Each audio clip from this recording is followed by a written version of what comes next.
పెళ్ళై వారం తిరగక ముందే ఆ కుటుంబంలో విషాద ఛాయలు అలుముకున్నాయి. అందమైన ప్రకృతి నడుమ విహరిద్దామని వెళ్లారు ఆ దంపతులు. కానీ వారి హనీమూన్ విషాదంగా మారి ప్రస్తుతం మిస్టరీగా నిలిచింది. ఈ కేసును ఛేదించేందుకు రంగంలోకి దిగారు స్టేట్ ఇన్వెస్టిగేషన్ టీం. దీన్ని బట్టి ఈ కేసు ఎంత తీవ్ర ప్రభావం చూపుతుందో మీరే అర్థం చేసుకోవచ్చు. అసలు ఏం జరిగింది, ఒక కిడ్నాప్, మరో హత్య వెనుక గల కారణాలు ఏంటి అన్న విషయం ఇప్పుడు తెలుసుకుందాం. మధ్యప్రదేశ్ ఇండోర్కు చెందిన సోనం రాజులకు మే చివరి వారంలో పెళ్లి జరిగింది. వివాహ బంధంతో ఒకటైన ఈ జంట ఏకాంతంగా కాస్త టైం స్పెండ్ చేయాలని నిర్ణయించుకున్నారు. అందులో భాగంగా మే 23న హనీమూన్ ట్రిప్ ప్లాన్ చేశారు. అందుకు మేఘాలయలోని సోహరా ప్రాంతాన్ని ఎంపిక చేసుకున్నారు.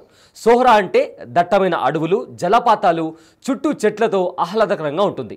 దీంతో అక్కడి ప్రకృతి రమణీయతను ఆస్వాదించేందుకు సోనం రాజు దంపతులు పయనమయ్యారు. ట్రిప్ 2 రోజులు సాఫీగా సాగింది. సోహరాలోని చుట్టుపక్కల ప్రదేశాలను చూసేందుకు 2 వీలర్ను అద్దెకు తీసుకున్నారు. అలా తిరిగే క్రమంలో ఆహ్లాదకరమైన ప్రకృతి సౌందర్యం వాళ్ళ కంటపడింది. అదే సోహరా లోయల్లో ఉన్న ఎత్తైన జలపాతం. ఆ జలపాతాన్ని చూసేందుకు దట్టమైన అడవుల్లో ప్రయాణించి చివరకు గమ్యం చేరారు. అయితే ఇక్కడే ఒక విషాదం చోటు చేసుకుంది.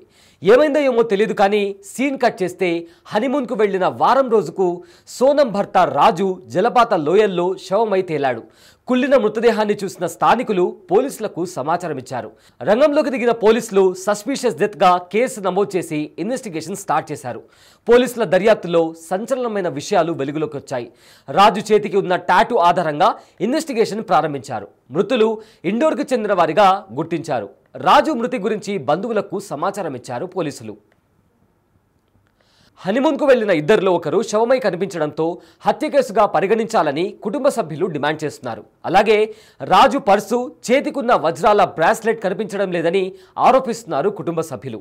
ఈ మర్డర్ మిస్టరీపై అనేక అనుమానాలు వ్యక్తం చేస్తున్నారు. డబ్బు కోసం దోపిడీకి గురైనట్లు కూడా భావిస్తున్నారు రాజు కుటుంబ సభ్యులు. ఈ నేపథ్యంలో సోనంను కిడ్నాప్ చేసి రాజును హత్య చేసి ఉండొచ్చని కూడా అనుమానాలు తలెత్తుతున్నాయి. రాజు మృతదేహాన్ని పోస్ట్మార్టం నిర్వహించి కుటుంబ సభ్యులకు అప్పగించారు. రాజు భార్య సోనం కోసం గాలింపు చర్యలు చేపట్టారు పోలీసులు. ఈ కేసును చాలా ప్రతిష్టాత్మకంగా తీసుకున్న మేఘాలయ ప్రభుత్వం సిట్ దర్యాప్తు బృందాన్ని రంగంలోకి దింపింది. కేసును క్షుణ్ణంగా పరిశీలించి సోనం ఆచూకీ కోసం గాలిస్తున్నట్లు తెలిపారు పోలీసులు. నిందితులను వీలైనంత త్వరగా పట్టుకుంటామని చెబుతున్నారు పోలీసులు.